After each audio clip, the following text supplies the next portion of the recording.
지난 몇 달 전에 다른 외국에서 열렸던 영화제가 있었습니다. 그 영화제에 한국 작품이 나갔고 거기서 큰 상을 받았죠. 그 상을 받은 영화의 한 대사가 있습니다. 이 대사는 이렇습니다. 사실은 그 아버지가 사업에 실패를 해서 집에서 거의 백수처럼 살고 있었는데 이 아들은 뭔가를 막 이렇게 준비해서 잘 하고 있으니까 아버지가 그 아들을 보면서 이렇게 이야기하죠. 아들아, 뭔지 아세요? 너는 계획이 다 있구나. 좀 비슷했습니까? 너는 계획이 다 있구나. 예, 이게 유행어가 될 것 같은 조짐입니다. 여러분들이 저에게 궁금하신 것은 제 키가 얼마인지, 제 몸무게가 얼마인지, 제가 남자인지 여자인지는 궁금하지 않으실 겁니다. 저에게 궁금하신 것은 아마 제 계획이 어떻게 되느냐, 제 목회 계획이 어떻게 되느냐 하는 것일 거라 봅니다. 그런데 여러분, 저는 여러분들이 저에 대해서 궁금해하고 또 어떤 계획에 대해서 생각하시는 것 이상으로 오늘 말씀의 제목과 같이 하나님의 계획을 궁금해하시기를 주님의 이름으로 부탁드립니다. 하나님의 계획, 이것이 중요합니다. 왜냐하면 여러분들의 담임 목사가 하나님의 계획에 따라 움직이는 것을 여러분들도 원하시기 때문입니다. 하나님의 계획이 오늘 우리 교회 가운데 있습니다. 믿으십니까? 하나님의 계획 가운데 우리 교회를 지금까지 인도하셨음을 여러분 믿으시길 바랍니다. 우리는 모를 수도 있고 우리는 깨닫지 못할 수도 있습니다. 그러나 하나님께서는 계획하신 대로 지금도 인도하고 계십니다. 하나님의 계획에 대하여 매우 자세하게 그리고 매우 중요하게 다루는 한 기관이 있는데 그게 대학생 선교회인 것 같아요. 거기에는 사형리라고 하는 전도지가 유명합니다. 그 사형리의 첫 페이지에 보면 하나님의 계획이라는 단어가 딱 등장하고 거기에 이런 말씀이 나옵니다. 하나님은 당신을 사랑하시며 당신을 위한 놀라운 계획을 가지고 계십니다. 이 문장이 매우 유명합니다. 하나님은 우리를 향한 놀라운 계획을 가지고 계시다. 여러분 믿으십니까? 그러면서 그들이 인용하는 하나님의 말씀은 요한복음 10장 10절입니다. 도적이 오는 것은 도적질을 하고 죽이고 멸망시키려는 것뿐이요 내가 온 것은 양으로 생명을 얻게 하고 더 풍성히 얻게 하려는 것이라. 그렇습니다. 우리 주님은 우리에게 생명을 주시는데 풍성하게 주기를 원하십니다. 할렐루야.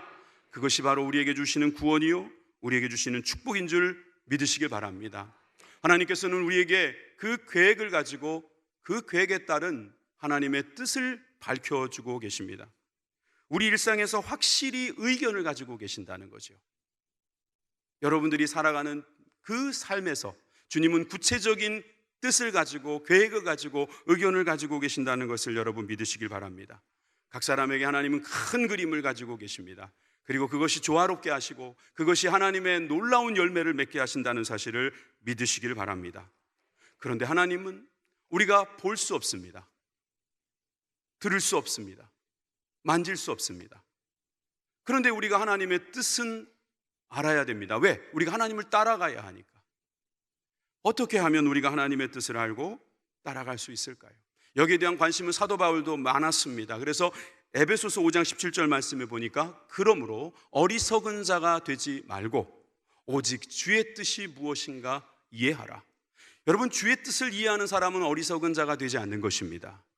여러분, 우리는 어리석은 자가 되지 않기 위해서 주의 뜻이 무엇인가 이해하는 하나님의 거룩한 성도들이 다 되시기를 주님의 이름으로 축원합니다.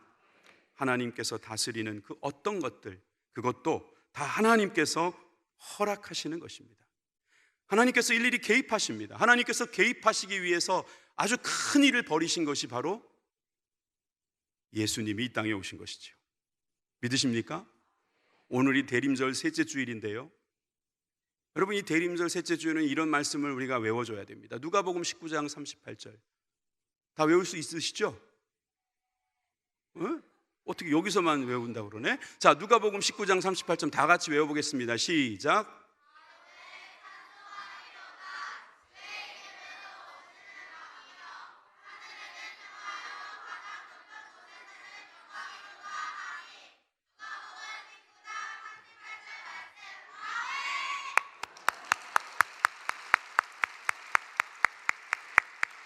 누가복음 19장 38절을 이렇게 외우고 있어야죠. 하나님의 계획을 알고 있어요. 하나님의 뜻을 알고 있어요. 초등부 화이팅! 말씀 잘 듣고 있네. 자, 이렇게 하나님의 뜻을 알고 하나님께서 오시는 이유, 하나님의 그 목적, 하나님의 계획을 알고 있다면 우리는 너무나 행복한 사람임을 우리는 고백할 수 있습니다. 예수님께서 친히 이 세상에 오셔서 하나님의 뜻을 이루어 주십니다. 아멘이시죠? 그런데 하나님께서는 이 하나님의 뜻을 성경에서 무려 70곳에서 말씀하고 계십니다. 그런데 여러분 골치 아파하실 필요 없습니다. 이 70군데 말씀하신 것은 크게 두 가지로 줄일 수 있습니다. 하나님의 계획이 목표하는 것은 딱 두 가지라고 말할 수 있어요. 간단하게 말씀을 드릴게요. 첫째는 하나님의 계획의 목표는 바로 우리가 하나님과 함께 되는 것이 아니고 예수님을 닮아가는 것입니다. 예수님을 닮게 하시려고 하나님은 계획을 가지고 계십니다. 우리가 예수님을 닮는 것, 그것이 하나님의 계획이라는 말씀입니다. 여러분, 성경은 예수님을 닮기에 좋은 말씀입니다. 우리가 거룩하게 되기 위해서는 예수님을 닮는 방법밖에 없습니다. 이 세상에 거룩한 것이 무엇이 있겠습니까? 예수님밖에 없기 때문입니다. 예수님께서 거룩하심으로 우리도 거룩하게 될 수 있습니다. 예수님께서 새로운 피조물로 만들어 주실 때 우리가 그렇게 되는 건데, 그 예수님을 우리가 닮아야 된다고 말하고 있습니다. 자, 우리가 예수님을 닮기 위해서는 우리가 뭔가를 하지 않아야 된다, 이런 생각을 하실 수도 있습니다. 근데 그거보다 더 중요한 것이 내가 어떻게 예수님을 닮을 수 있을까? 여기에 관심을 가져야 한다는 거예요. 여러분, 내가 어떻게 예수님을 닮을 수 있을까요? 우리가 예수님을 닮기 위해서는 예수님을 닮고 싶은 마음이 우선 있어야겠죠. 그러다 보면 성령께서 인도해 주시겠죠. 죄를 멀리하게 되겠죠. 우리가 그로 인해서 우리는 조금 더 주님께 가까이 나아가겠죠. 그러다 보면 우리는 예수님을 닮을 수 있습니다. 예수님을 믿으신 지 얼마나 되셨습니까? 예수님을 믿으신 만큼 예수님과 닮아지셨습니까? 제가 지난 수요일 날 한 목사님께서 축사하실 때 제가 우리 창림 목사님과 닮았다는 이야기를 하실 때 제가 기분이 매우 좋았습니다. 제가 사실은 우리 창림 목사님을 많이 흉내내거든요. 아, 하얀 와이셔츠만 입으시는구나. 저도 하얀 와이셔츠만 막. 창림 목사님께서 넥타이를 진한 거 매시면 저도 진한 거 한번 매보는 겁니다. 막 그렇게 따라해 보니까 정말 좋습니다. 따라해 보니까 닮아가는 것이 저에게 매우 행복하다는 것을 알게 됐습니다.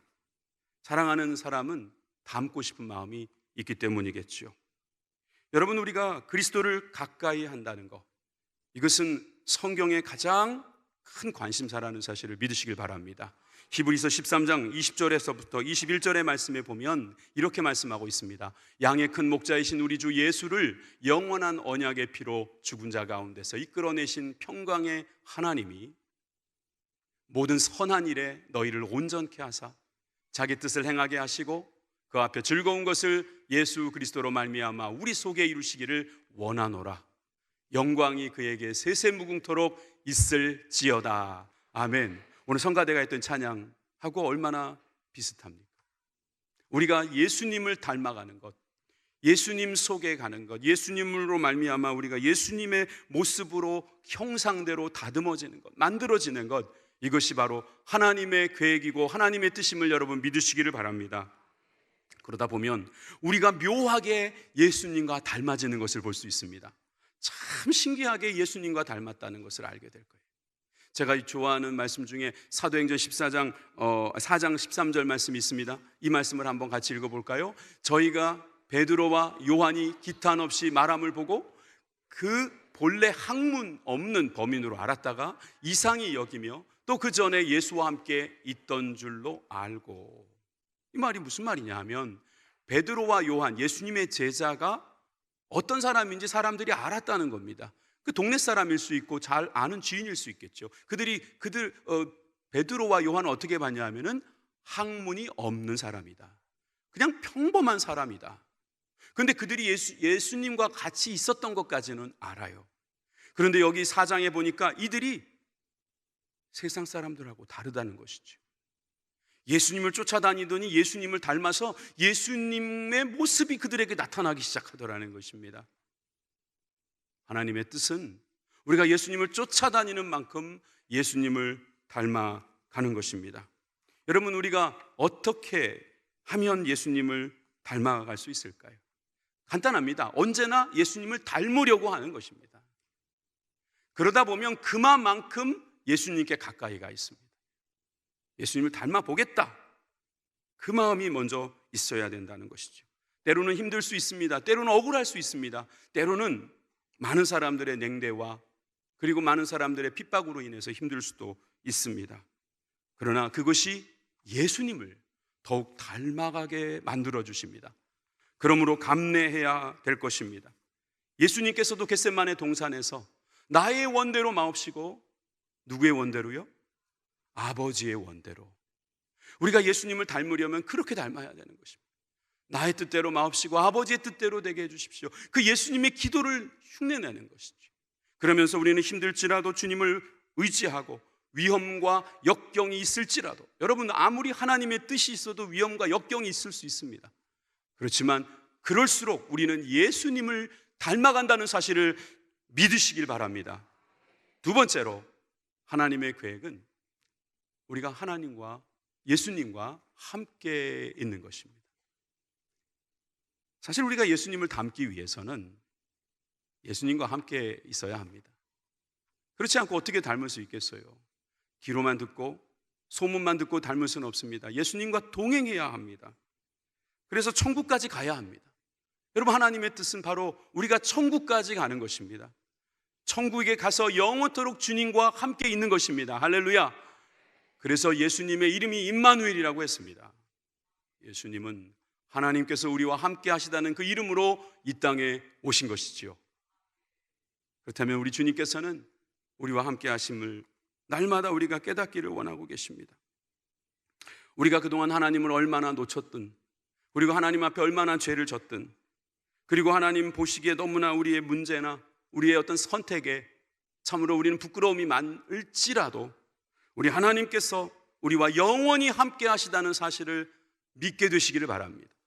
그것만 있으면, 예수님께서 나와 함께 하신다는 것만 믿고 있으면 희망은 아직 있는 것입니다. 예수님이 나와 함께 하심으로 내가 회개해야 되겠다, 내가 돌아가야겠다, 내가 정말 하나님의 뜻대로 살아야 되겠다, 그런 이야기를 할 수 있다는 것이죠. 하나님의 계획은 잃어버린 자를 구원하는 것이라고 했습니다. 함께 있고 싶어서 그러신 것이죠. 하나님의 이 함께 하고 싶으심의 핵심은 바로 사랑입니다. 우리를 사랑하시기 때문에 우리가 함께 하고 싶은 거예요. 사랑하면 함께 있고 싶은 거예요. 사랑하는데 멀어지고 싶은 사람이 있으세요? 사랑하면 가까이 있고 싶은 거예요. 하나님은 사랑이시라. 사랑하시니까 자꾸 우리한테 오라고 하시고, 또 주님이 우리 가운데 오시는 것입니다.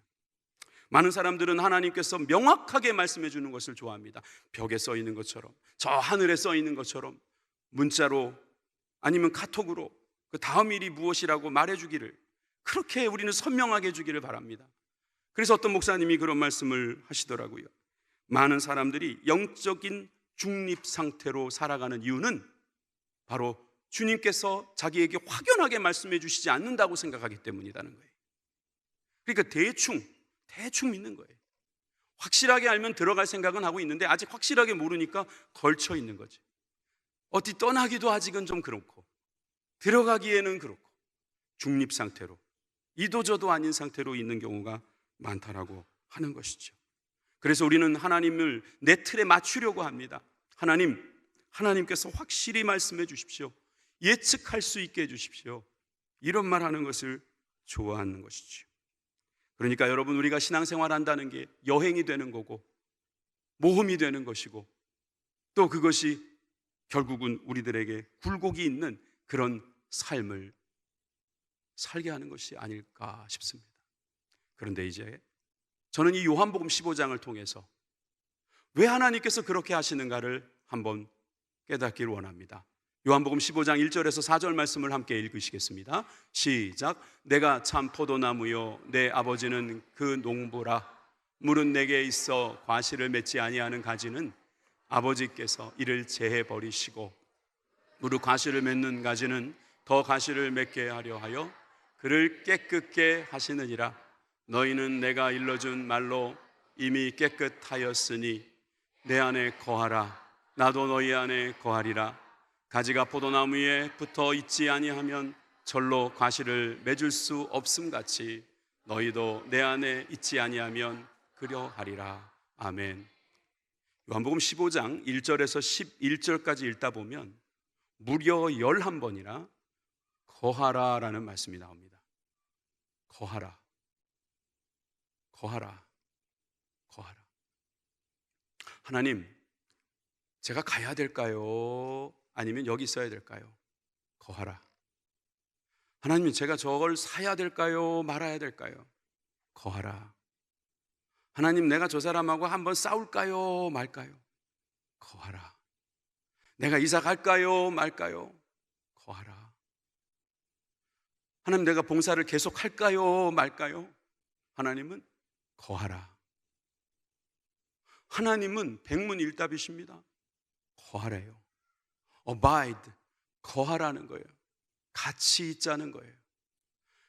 우린 그래요. 우리는 주님께 알고 싶다고 자꾸 말해요. 하나님의 뜻이 무엇인지 알고 싶다고 그래요.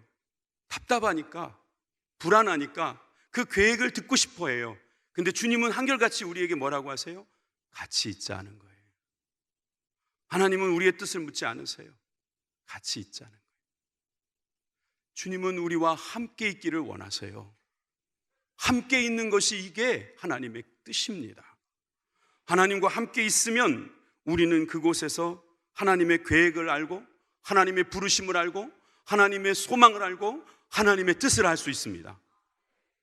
하나님 안에 거하라. 예수님 안에 거하라. 성령님과 함께 거하라. 여러분, 우리는 주님을 닮든지 아니면 주님과 함께 있든지 사실은 두 개가 같은 말입니다. 결정해야 합니다. 우리가 주님을 닮고 주님과 함께 있는 것이 하나님의 뜻이기 때문입니다. 그런데 제가 세 번째로 드리고 싶은 말씀은 이 하나님의 계획을 좀 더 구체적으로 우리 생활 속에서 알고 싶다면 그러면 어떻게 해야 됩니까? 거하려면 어떻게 거해야 됩니까? 그렇게 물어보신다면 그 답은 한 가지입니다. 하나님의 말씀입니다. 그래서 세 번째로 하나님의 계획을 아는 가장 확실한 방법, 이것을 하나님의 말씀이라고 말씀드리겠습니다. 자막 좀 보여주시죠. 세 번째, 하나님의 계획을 아는 가장 확실한 방법은 하나님의 말씀이다. 여기에 대해서 조금 더 설명이 필요합니다. 하나님의 말씀과 하나님의 뜻은 어긋나는 일이 없습니다. 하나님의 뜻과 하나님의 말씀이 어긋나는 경우는 없습니다. 하나님께서 어떤 분이신지 알면 우린 변함없는 하나님을 발견하게 됩니다. 그리고 하나님의 말씀에 문의하게 됩니다. 하나님의 말씀은 우리를 사용하시는 설명서라는 것을 알게 됩니다. 성경은 우리를 사용하시는 설명서예요. 그래서 우리가 하나님을 어떻게 믿어야 될지, 그리고 우리가 하나님을 어떻게 알아야 할지를 가르쳐주는 진리의 말씀입니다. 어떤 이가 저에게 와서 이렇게 말합니다. 비그리스도인과 결혼하는 게 맞을까요? 틀릴까요? 성경을 읽어보시면 되죠. 고린도후서 6장 14절에서 15절 말씀입니다. 너희는 믿지 않는 자와 멍에를 같이 하지 말라. 의와 불법이 어찌 함께하며 빛과 어둠이 어찌 사귀며 그리스도와 벨리알이 어찌 조화되며 믿는 자와 믿지 않는 자가 어찌 상관하며. 그건 알고요, 목사님. 그건 알고 있다니까요. 자, 그러면 이렇게 제가 질문을 드려볼게요. 정말 아세요? 근데 아는데 하는 것은 어려우세요? 여러분, 우리는 아는 것을 굉장히 많이 바랍니다. 우리의 바람이 하나님을 아는 것이지요. 근데 아는 것 못지않게 하나님의 뜻대로 하는 것이 중요하죠. 하나님이 알려주셨는데도 하지는 않고 그저 알기만을 원하는 사람들이 너무도 많다는 사실입니다. 또 어떤 중년은 저에게 와서 이렇게 말을 합니다. 갑자기 우리 부부관계에 권태기가 찾아왔습니다. 우리 아이들이 있어서 좀 미안한데, 그래서 배우자와 함께 있는 게 싫습니다. 그런데 직장에 가보니 마음에 드는 사람이 있습니다. 이상하게 자꾸 마음이 끌립니다. 육체적으로 반응이 옵니다. 이거 어떻게 하면 좋습니까? 답은 간단합니다. 성경을 보십시오. 성경에 뭐라고 나와 있습니까? 성경대로 하면 됩니다. 데살로니가전서 4장 3절에서 7절 말씀을 한번 보십시오. 하나님의 뜻은 이것이니 너희가 거룩함이라 곧 음란을 버리고 각각 거룩함과 존귀함으로 자기 안에 취할 줄을 알고 하나님을 모르는 이방인과 같이 세욕을 쫓지 말고 이 일의 분수를 넘어서 형제를 해하지 말라. 이는 우리가 너희에게 미리 말하고 증거한 것과 같이 이 모든 일에 주께서 신원하여 주심이라. 하나님이 우리를 부르심은 부정케 하심이 아니요 거룩해 하심이니. 하나님의 말씀을 보세요. 하나님의 말씀이 이렇게 자꾸 판단되어서는 안 됩니다. 문이 열리면 하나님의 뜻이고 문이 닫히면 하나님의 뜻이 아니다. 돈이 들어오면 하나님의 뜻이고 돈이 나가면 하나님의 뜻이 아니다. 또 그 거꾸로도 있죠. 여러분, 하나님의 말씀은 하나님의 뜻을 아는 가장 좋은 길입니다. 또한 우리가 하나님의 말씀을 아는 방법 중에 이런 게 있습니다. 하나님의 말씀을 믿고 살아갔던 경건한 사람들의 말을 듣는 것이죠. 그 사람은 하나님의 길을 압니다. 그래서 여러분들의 눈과 귀를 대신해서 들어주고 또 그것을 봐줄 수가 있습니다. 누구랑 같이 있느냐, 이게 그래서 중요한 것입니다. 존 맥스웰 목사는 그래서 이런 말을 했습니다. 당신의 친구는 엘리베이터의 버튼과 같다. 위로 누르면 올라가고 아래를 누르면 내려갈 수도 있다. 누구랑 같이 있느냐? 집에서 얼마든지 TV를 보면서 예배를 드리는 사람들도 있을 수 있습니다. 요즘엔 너튜브 같은 거는 막 사람들이 얼마나 설교를 많이 듣습니까? 그런데 거기서는 정말 하나님의 말씀, 그 말씀 속에서 함께 교제하고 여러분들의 문제와 여러분들의 힘든 일을 같이 고민해 줄 사람들은 없습니다. 교회로 와야 합니다. 교회에서 우리는 하나님의 뜻을 아는 그런 열심을 우리가 보고 배울 수가 있습니다. 그럴 때 우리가 하나님의 뜻을 발견할 수가 있습니다. 또 한 가지, 저는 지금부터 이 이야기를 꼭 드리고 싶어요. 생각보다 우리는 하나님의 뜻을 찾는 데 관심이 없습니다. 그래, 오늘 정 목사가 첫 설교를 그 주제로 한다니까 한번 들어보자 라고 하면서 잘 들어주고 계시지만, 여러분 정말 하나님의 뜻을 알기를 원하십니까? 여러분, 하나님의 뜻과 여러분들의 뜻이 다르면 어떻게 하시겠습니까? 크레이그 크로셀이라는 목사님은 이런 유명한 말을 했습니다.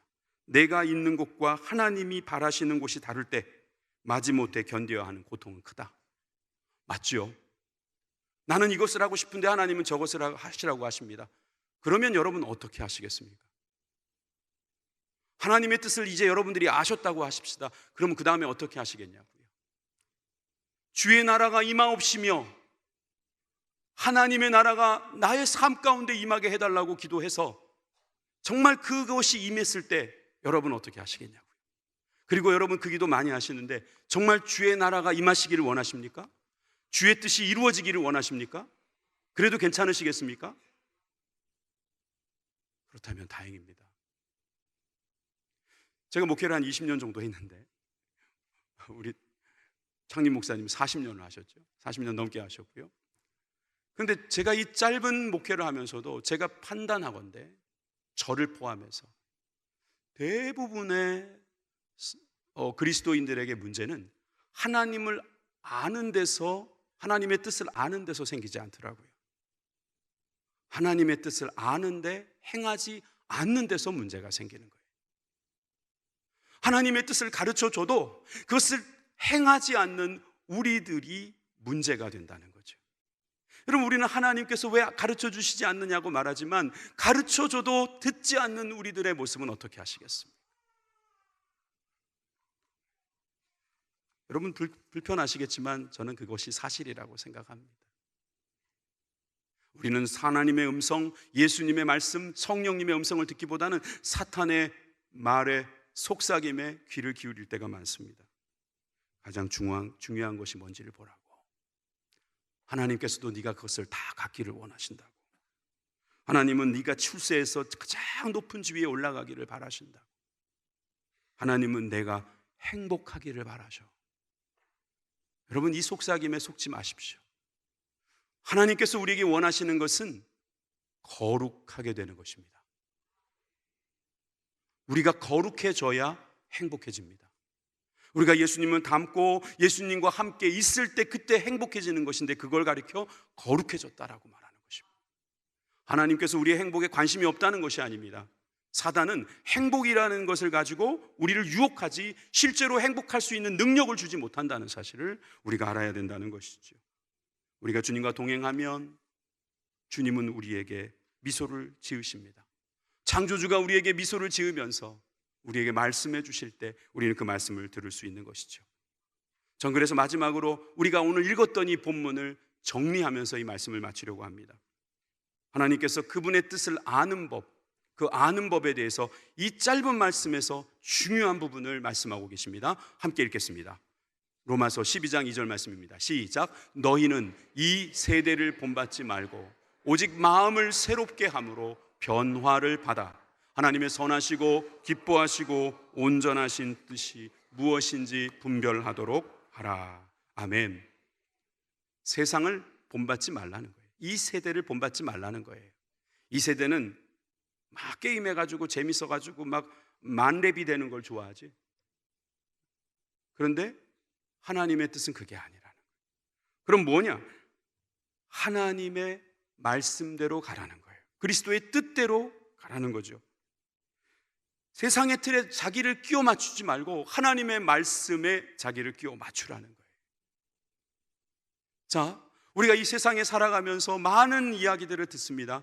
그것이 하나님의 뜻이라는 유혹도 들립니다. 이럴 때 우리가 어떻게 해야 되는가? 하나님의 선하신 것인가? 하나님께서 기뻐하시는 것인가? 하나님께서 참으로 온전하게 하시는 것인가?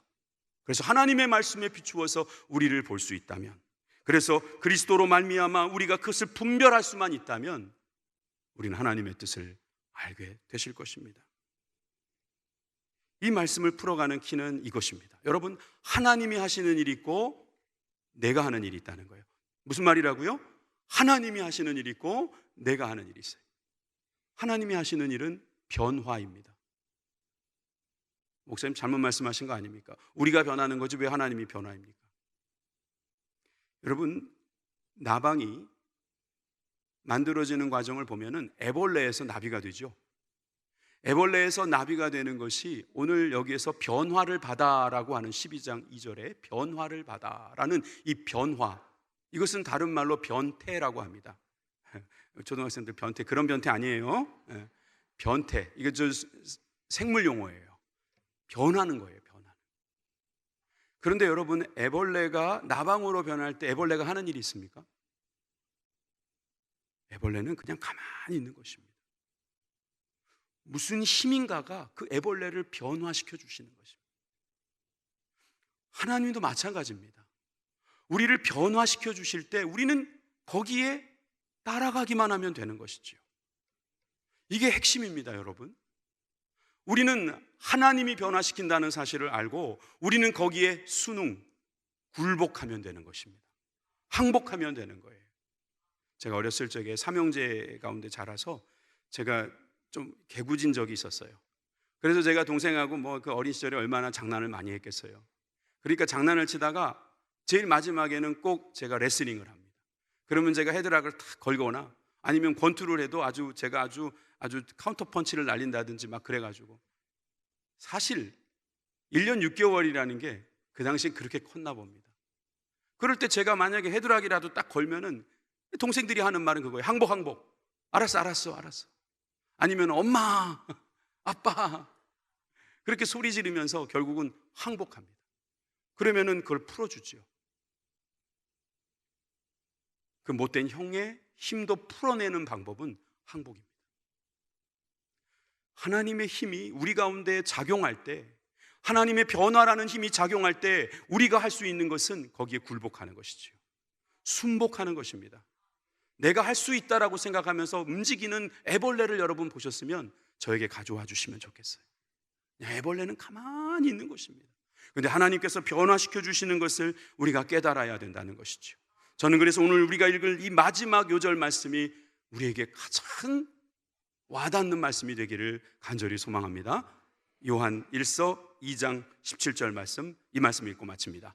이 세상도 그 정욕도 지나가되 오직 하나님의 뜻을 행하는 이는 영원히 거하느니라. 한 번 더요. 이 세상도 그 정욕도 지나가되 오직 하나님의 뜻을 행하는 이는 영원히 거하느니라. 아멘. 기도하시겠습니다.